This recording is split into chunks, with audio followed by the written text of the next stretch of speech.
नाशिक जिल्हा होमगार्ड शारीरिक पात्रता चाचणी 2024ची जी अपडेट आहे ती आलेली आहे। आता नाशिक जिल्ह्याचं जे वेळापत्रक आहे आपण बघणार आहोत, तर कोणत्या दिवशी आपलं ग्राउंड असणार आहे ही गोष्ट लक्षात घ्या। ओके, पुढचं आहे शारीरिक पात्रता चाचणी कालावधी जो असणार आहे हा किती असणार आहे नाशिक जिल्ह्यासाठी, तर 22/8/2024 ते 27/8/2024 या दरम्यान ही शारीरिक पात्रता चाचणी होणार आहे।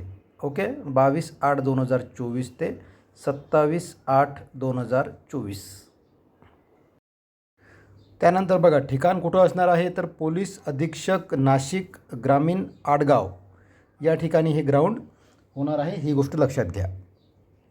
सकाळी 5 वाजता आपल्याला इथं हजर राहायचं आहे। ठिकाण पोलीस अधीक्षक नाशिक ग्रामीण आडगाव या ठिकाणी।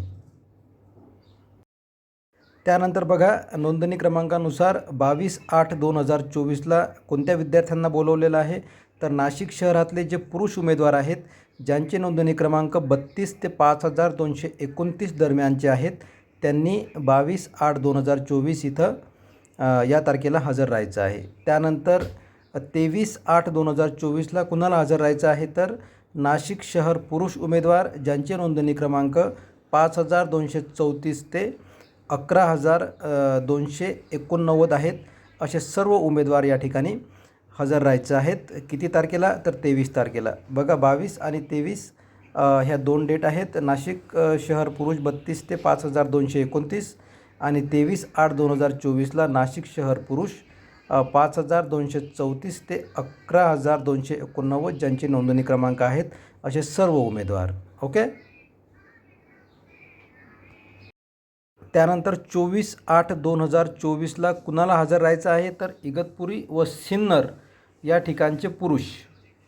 हे टोटल पुरुष किती होतील, तर 2057 हे पुरुष होणार आहेत, ही गोष्ट लक्षात घ्या।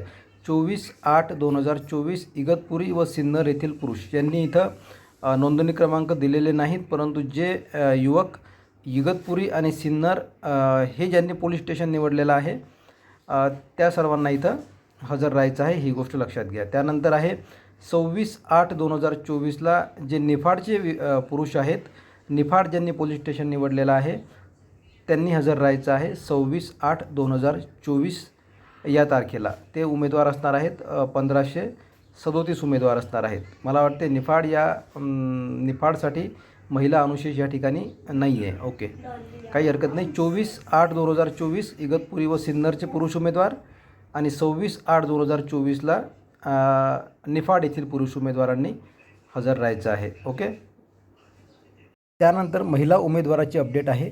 27/8/2024ला सर्व महिला उमेदवार हजर राहणार आहेत।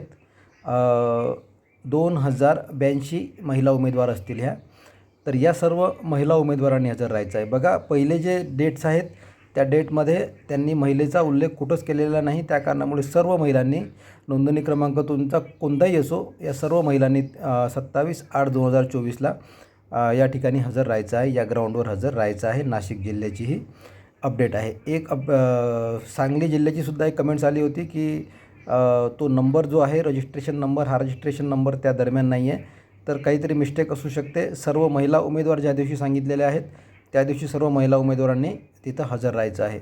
वर जर त्यांनी कुठं महिला उमेदवाराचा उल्लेख केलेला असेल तर त्या दिवशी हजर राहायचं आहे, परंतु त्यांनी जर कुठं वर फक्त पुरुष उमेदवाराचा उल्लेख केलेला असेल तर ज्या दिवशी महिला उमेदवार आहे सांगितलेलं माहितीपत्रकामध्ये त्यानुसार आपल्याला त्या तारखेला त्या ठिकाणी हजर राहायचं आहे, ही गोष्ट लक्षात घ्या। 27/8/2024ला सर्व महिला उमेदवार 2082 उमेदवार 2082 उमेदवार ह्या महिला असणार आहेत। ओके, त्यानंतर तुमच्या जर काही प्रॉब्लेम असले तर माहितीपत्रकात नंबर दिलेला आहे त्यावर कॉल करा किंवा कमेंट्स करा। ओके, धन्यवाद।